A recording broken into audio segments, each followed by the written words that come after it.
Hi, ಎಲ್ಲರಿಗೂ ನಮ್ಮ pin and tech YouTube ಚಾನಲ್ಗೆ ಸ್ವಾಗತ. ಎಲ್ಲ 5ನೇ ತರಗತಿಯಲ್ಲಿ ಓದುತ್ತಿರುವ ಮಕ್ಕಳಿಗೂ ಹಾಗೂ ಪೋಷಕರಿಗೂ ಒಂದು ಗುಡ್ ನ್ಯೂಸ್ ಇದೆ ಸ್ನೇಹಿತರೆ.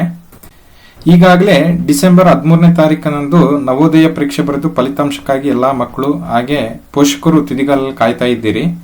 ನಿಮಗೆಲ್ಲ ಒಳ್ಳೆಯದಾಗಲಿ ಸ್ನೇಹಿತರೆ. ಹಾಗೆ ನೆಕ್ಸ್ಟ್ ಇದೇ ರೀತಿ ಕರ್ನಾಟಕ ವಸತಿ ಶಿಕ್ಷಣ ಸಂಸ್ಥೆಗಳ ಸಂಘದ ವತಿಯಿಂದ ಮುಂದಿನ ತಿಂಗಳು ಮೊರಾರ್ಜಿ ದೇಸಾಯಿ ವಸತಿ ಶಾಲೆಗಳು, ಕಿತ್ತೂರು ರಾಣಿ ಚೆನ್ನಮ್ಮ ವಸತಿ ಶಾಲೆಗಳು, ಏಕಲವ್ಯ ಮಾದರಿ ವಸತಿ ಶಾಲೆಗಳು ಇನ್ನೂ ಮುಂತಾದ ವಸತಿ ಶಾಲೆಗಳಿಗೆ ಸಂಬಂಧಪಟ್ಟಂತೆ ಸರ್ಕಾರದ ಅಧಿಸೂಚನೆ ಸದ್ಯದಲ್ಲೇ ಬಿಡುಗಡೆ ಆಗಲಿದೆ ಸ್ನೇಹಿತರೆ.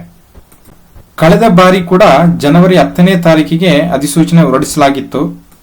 ಈ ಬಾರಿಯೂ ಕೂಡ ಜನವರಿ 10 ಅಥವಾ 15ನೇ ತಾರೀಕಿನೊಳಗೆ 2026ನೇ ಶೈಕ್ಷಣಿಕ ಸಾಲಿನ 6ನೇ ತರಗತಿಗೆ ಪ್ರವೇಶಾತಿಗೆ ಸಂಬಂಧಪಟ್ಟಂತೆ ಅಧಿಸೂಚನೆ ಹೊರಡಿಸಲಾಗುತ್ತೆ. ನೋಟಿಫಿಕೇಶನ್ ಬಿಟ್ಟಾಗ ತಮಗೆಲ್ಲ ಮತ್ತೆ ಮಾಹಿತಿಯನ್ನು ಈ ಚಾನೆಲ್ ಮುಖಾಂತರ ತಿಳಿಸ್ತೇನೆ. ಮುಂದಿನ ನೋಟಿಫಿಕೇಶನ್ಸ್ಗಾಗಿ ನಮ್ಮ ಚಾನೆಲ್ನ ಸಬ್ಸ್ಕ್ರೈಬ್ ಮಾಡ್ಕೊಳ್ಳಿ. ಹಾಗೆ ಬೆಲ್ ಬಟನ್ ಅನ್ನು ಒತ್ತುವುದನ್ನು ಮರಿಬೇಡಿ ಸ್ನೇಹಿತರೆ. ಎಲ್ಲ ಪೋಷಕರು ತಮ್ಮ ಮಕ್ಕಳು ಈಗಾಗಲೇ 5ನೇ ತರಗತಿಯಲ್ಲಿ ವ್ಯಾಸಂಗ ಮಾಡ್ತಾ ಇರುವ ಶಾಲೆಯಿಂದ ಸ್ಯಾಟ್ಸ್ ಸಂಖ್ಯೆ ಹಾಗೆ ಇತ್ತೀಚಿನ ಭಾವಚಿತ್ರ ಮತ್ತೆ ರಿಸರ್ವೇಶನ್ಗೆ ಸಂಬಂಧಪಟ್ಟಂತೆ ಎಲ್ಲಾ ಮೂಲ ದಾಖಲಾತಿಗಳನ್ನ ಹಾಗೆ ಜೆರಾಕ್ಸ್ ಪ್ರತಿಗಳನ್ನ ತಮ್ಮ ಬಳಿ ಸಿದ್ಧ ಮಾಡಿ ಇಟ್ಕೊಳ್ಳಿ ಸ್ನೇಹಿತರೆ. ಅರ್ಜಿ ಹಾಕುವ ಸಮಯದಲ್ಲಿ ಸಂಬಂಧಿಸಿದ ವಸತಿ ಶಾಲೆಯ ಮುಖ್ಯಸ್ಥರನ್ನ ಅಂದ್ರೆ ಪ್ರಿನ್ಸಿಪಾಲ್ನ ಭೇಟಿಯಾಗಿ ಅರ್ಜಿ ಸಲ್ಲಿಸೋದನ್ನ ಮರಿಬೇಡಿ. 5ನೇ ತರಗತಿಯಲ್ಲಿ ಓದ್ತಾ ಇರುವ ಮಕ್ಕಳಿಗೆ, ಮುಖ್ಯವಾಗಿ ಆರ್ಥಿಕವಾಗಿ ದುರ್ಬಲ ಕುಟುಂಬಗಳಿಗೆ ಈ ವಸತಿ ಶಾಲೆಗಳು ತುಂಬಾ ಲಾಭದಾಯಕದ ಜೊತೆಗೆ ಉತ್ತಮ ಶಾಲೆಗಳು ಕೂಡ ಹೌದು ಸ್ನೇಹಿತರೆ. ಆ ಶಾಲೆಗಳಲ್ಲಿ ಉಚಿತ ವಸತಿ, ಉಚಿತವಾಗಿ ಊಟ, ಅದರ ಜೊತೆಗೆ ಯೂನಿಫಾರ್ಮು, ವಸತಿಗೆ ಶೂಗಳು, ಹಾಗೆ ಸಾಕ್ಸು, ಫೀಸ್ ಇಲ್ಲದೆ ಉಚಿತ ಎಜುಕೇಶನ್, ಹಾಗೆ ಉತ್ತಮ ಲ್ಯಾಬ್ಸ್ಗಳು, ಸ್ಪೋರ್ಟ್ಸು ಇವೆಲ್ಲ ಸಿಗ್ತವೆ ಸ್ನೇಹಿತರೆ.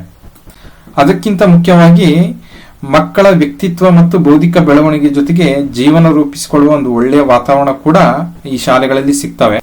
ಇನ್ನೊಂದು ಮುಖ್ಯವಾಗಿ, ನೀವು ಅರ್ಜಿ ಸಲ್ಲಿಸುವ ಮುಂಚಿತವಾಗಿ ತಮ್ಮ ಕುಟುಂಬದ ವಾರ್ಷಿಕ ಆದಾಯದ ಮಿತಿ ಇಂಪಾರ್ಟೆಂಟ್ ಆಗಿರುತ್ತೆ ಸ್ನೇಹಿತರೆ. SC ST 2.5 ಲಕ್ಷ ಅಂದ್ರೆ ಪರಿಶಿಷ್ಟ ಜಾತಿ ಅಥವಾ ಪರಿಶಿಷ್ಟ ವರ್ಗಕ್ಕೆ ಸೇರಿದ ಕುಟುಂಬಗಳ ವಾರ್ಷಿಕ ಆದಾಯ, ಕುಟುಂಬದ ಆದಾಯ 2.5 ಲಕ್ಷನ ಮೀರಿರಬಾರ್ದು. ಹಾಗೆ ಪ್ರವರ್ಗ 1, ಹಿಂದುಳಿದ ವರ್ಗಗಳಲ್ಲಿ ಪ್ರವರ್ಗ 1 2.5 ಲಕ್ಷ ಆದಾಯ ಮಿತಿ ಇದೆ.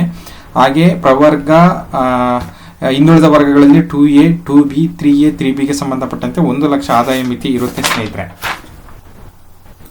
ಹಾಗೆ ಮುಂದೆ ಇದೇ ಮೊರಾರ್ಜಿ ವಸತಿ ಶಾಲೆಗಳಿಗೆ ಸಂಬಂಧಪಟ್ಟಂತೆ ಅರ್ಜಿ ಸಲ್ಲಿಸುವ ವಿಧಾನ ಹಾಗೆ ಸೆಲೆಕ್ಷನ್ ಪ್ರೊಸೆಸ್ ಹೇಗಿರುತ್ತೆ ಅಂತ ಮುಂದಿನ ವಿಡಿಯೋದಲ್ಲಿ ನಿಮಗೆ ಸಂಪೂರ್ಣವಾಗಿ ತಿಳಿಸ್ತೀನಿ.